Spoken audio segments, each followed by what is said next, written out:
মানসিক শান্তি ও আধ্যাত্মিকতার মেলবন্ধন রয়েছে প্রত্যেকটা ইস্কন মন্দিরে। ইস্কন মন্দিরের কথা ভাবলেই আমাদের সবার আগে মনে আসে মায়াপুরে এশিয়ার সবথেকে বৃহত্তম ইস্কন মন্দিরের কথা।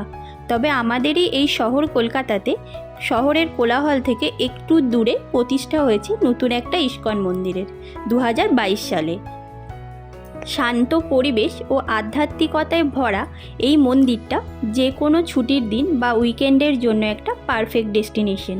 আজ এই ভিডিওর মাধ্যমে আমরা এই ইস্কন মন্দিরের সমস্ত ইনফরমেশন, যেরকম এখানে আসবে কিভাবে, ভোগ প্রসাদের কী ব্যবস্থা রয়েছে, মন্দির কখন কখন খোলা থাকে, সমস্ত ডিটেলস থাকছে এই ভিডিওতে।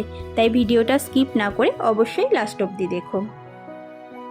এই 2022 সালে উদ্বোধন হওয়া ইস্কন মন্দিরটি রয়েছে আমাদের শহর কলকাতার নিউ টাউনের অ্যাকশন এরিয়া 3-তে। এবার বলি তোমরা এই মন্দিরে আসবে কিভাবে।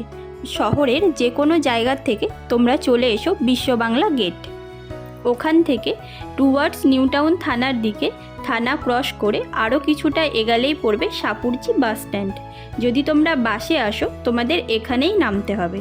বাস স্ট্যান্ডে যে অ্যাপেলো ফার্মেসি রয়েছে তার ঠিক পাশ দিয়ে যে রাস্তাটা ঢুকে গেছে ওটা দিয়ে 4-5 মিনিট মতো এগালেই সামনে রয়েছে এই নবনির্মিত ইস্কন মন্দিরটি।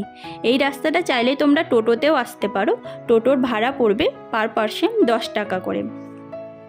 শহরের কোন কোন জায়গার থেকে কত নম্বর বাস এই সাপুরজি বাস স্ট্যান্ডে আসে তার একটা লিস্ট আমি ডিসপ্লেতে দিয়ে দিচ্ছি তোমাদের সুবিধার জন্য। দেখো আমরা এসে গেছি মন্দিরের খুব কাছাকাছি। আমি তোমাদের মন্দিরের এক্স্যাক্ট লোকেশনটা ডেসক্রিপশনে দিয়ে রাখবো। আমরা এসছি জন্মাষ্টমীর ঠিক আগের দিন, তাই মন্দির খুব সুন্দরভাবে সাজানো রয়েছে। মন্দিরে ঢুকেই লেফট সাইডে রয়েছে পার্কিং জোন, আর এন্ট্রি গেট দিয়ে ঢুকে ডান দিকে বেশ কিছুটা সামনে এগোলেই পড়বে মেন মন্দির। চলো আগে প্রভুর দর্শন করে আসি, তারপর পুরো মন্দিরটা ঘুরে দেখব ও তোমাদেরও দেখাবো। মূল মন্দিরের ভিতরে সামনেই রয়েছে রাধা গোবিন্দের বিগ্রহ, আর বিগ্রহের সামনে বেশ কিছুটা স্পেস আছে প্রার্থনা করার জন্য। একদিকে ছেলেদের ও একদিকে মেয়েদের বসার জায়গা রয়েছে। তোমাদের একটু মন্দিরের টাইমিংটা বলে দিই। মন্দিরটি খোলা থাকে ভোর 4:30 থেকে সন্ধ্যা 8:30 অবধি। তবে তোমরা বিগ্রহ দর্শন করতে পারবে ভোর 4:30 থেকে বেলা 11:30। তারপর আধা ঘন্টার জন্য মন্দির বন্ধ থাকে, আবার 12টা থেকে 1টা পর্যন্ত দর্শন করতে পারবে। এরপর 1টা থেকে 4টে মন্দির বন্ধ থাকে, 4টে থেকে সন্ধ্যে 6টা অবধি, এবং 6:30 থেকে সন্ধ্যে 8:30 অবধি মন্দিরের বিগ্রহ দর্শন করা যায়। ভীষণ সুন্দরভাবে সাজানো এই রাজ সিংহাসনের মধ্যে গৌরনিতাইয়ের এই নয়নাভিরাম বিগ্রহ দেখলে মন একদম শান্ত হয়ে যায়। এই ইস্কন মন্দিরে অন্যান্য মন্দিরের মতনই দিনে 6 বার আরতি হয়। যেরকম সকাল 4:30 মঙ্গল আরতি, 5টার সময় তুলসী আরতি, 7:30টার সময় দর্শন আরতি, দুপুর 12টায় ভোগ আরতি, বিকেল 4টে ধূপ আরতি ও সন্ধ্যা 8:15 সন্ধ্যা আরতি। আর এই প্রত্যেকটা আরতির সময়ই অনেক ভক্তের সমাগম হয় এই মন্দির প্রাঙ্গণে।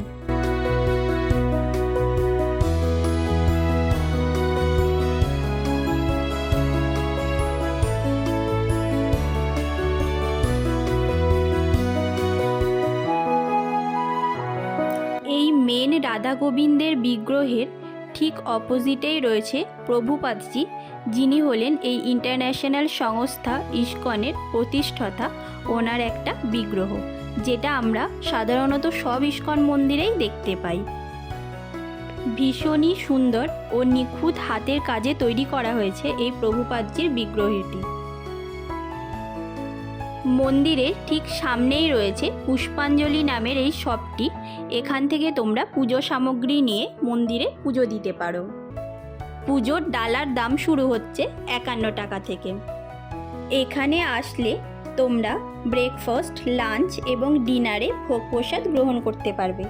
আমরা এসেছিলাম বিকেলের দিকে, তাই আমাদের বিনামূল্যে খিচুড়ি ভোগ দেওয়া হয়েছিল। সকালের খাবার এখানে দেওয়া হয় সকাল 8:30টায়, আর কুপন মূল্য রয়েছে 40 টাকা। দুপুরের লাঞ্চ দেওয়া হয় 1টায়, আর তার মূল্য রয়েছে 60 টাকা। আর রাত্রে ডিনার দেওয়া হয় 7:30টায়, তার মূল্য রয়েছে 40 টাকা। আর এই কুপন তোমরা আগের থেকে ফোন করে বুক করতে পারো। ফোন করার টাইম রয়েছে সকাল 11টার থেকে দুপুর 1টা পর্যন্ত ও বিকেল 6:30টার থেকে রাত্রি 8টা পর্যন্ত। ফোন নাম্বারটা আমি স্ক্রিনে দিয়ে দিচ্ছি। মন্দিরে ঠিক পেছনের দিকেই রয়েছে একটা অনেক বড় গোশালা। এখান থেকে চাইলে গোমাতাকে তোমরা সেবাও করতে পারো, ইভেন দত্তকও নিতে পারো। 1 দিনের জন্য, 1 মাসের জন্য, 3 মাসের জন্য, 1 বছরের জন্য বা সারা লাইফের জন্য। এই ব্যাপারে ডিটেলসে সব ইনফরমেশনের জন্য এই কন্ট্যাক্ট নাম্বারে ফোন করতে পারো বা মন্দিরের যে ওয়েবসাইট আছে সেখানে গিয়েও ভিজিট করলে সমস্ত ইনফরমেশন তোমরা পেয়ে যাবে। আর এই গোশালার ঠিক মাঝখানেই রয়েছে একটা কাউন্টার, যেখান থেকে চাইলে দেশি অর্গানিক ঘিও পারচেস করা যাবে। এই মন্দিরেরই রয়েছে নিজস্ব একটা গেস্ট হাউস। যদি তোমরা দূর থেকে আসো, থাকতে চাইলে একদিন থেকেও যেতে পারো। এখানে রুম রেন্ট 1500 থেকে 2500-এর মধ্যেই রয়েছে। 50% অ্যাডভান্স পেমেন্ট করে তোমাকে বুকিং কনফার্ম করতে হবে। আর বুকিংয়ের ব্যাপারে ডিটেলসে কথা বলার জন্য স্ক্রিনে দেওয়া এই নাম্বারে সকাল 9টার থেকে সন্ধ্যে 7টার মধ্যে কল করে নিও। এছাড়াও বিভিন্ন ধরনের ভোগ সেবা বা আরতি প্রসাদের সেবার জন্য তোমরা এখানে দান করতে পারো। তাছাড়া বিভিন্ন সংস্কার যেমন নরসিংহ যজ্ঞ, গৃহপ্রবেশ, অন্নপ্রাশন এসবের জন্য এখানে এসে কথা বলতে পারো। জন্মাষ্টমী উপলক্ষে ভীষণ সুন্দরভাবে মন্দিরটাকে সাজানো হয়েছে। অনেক বড় এরিয়া নিয়ে তৈরি হয়েছে এই মন্দিরটি। মেন এন্ট্রি গেটের রাইট সাইডেই রয়েছে কমন ওয়াশরুম। আমরা তো একটা বিকেল এখানে কাটাই, মনকে অনেকটা হালকা করে এবার বাড়ি ফেরার পালা। তোমরাও খুব তাড়াতাড়ি প্ল্যান করে একদিন ঘুরে যাও নিউ টাউনে গড়ে ওঠা এই ইস্কন মন্দির থেকে। কথা দিলাম তোমাদেরও ভীষণ ভালো লাগবে। ভালো লাগলে লাইক কমেন্ট করো, আর সাথে সাথে আমাদের YouTube channel royal star riders RSR subscribe করতে কিন্তু ভুলো না। Thank you for watching.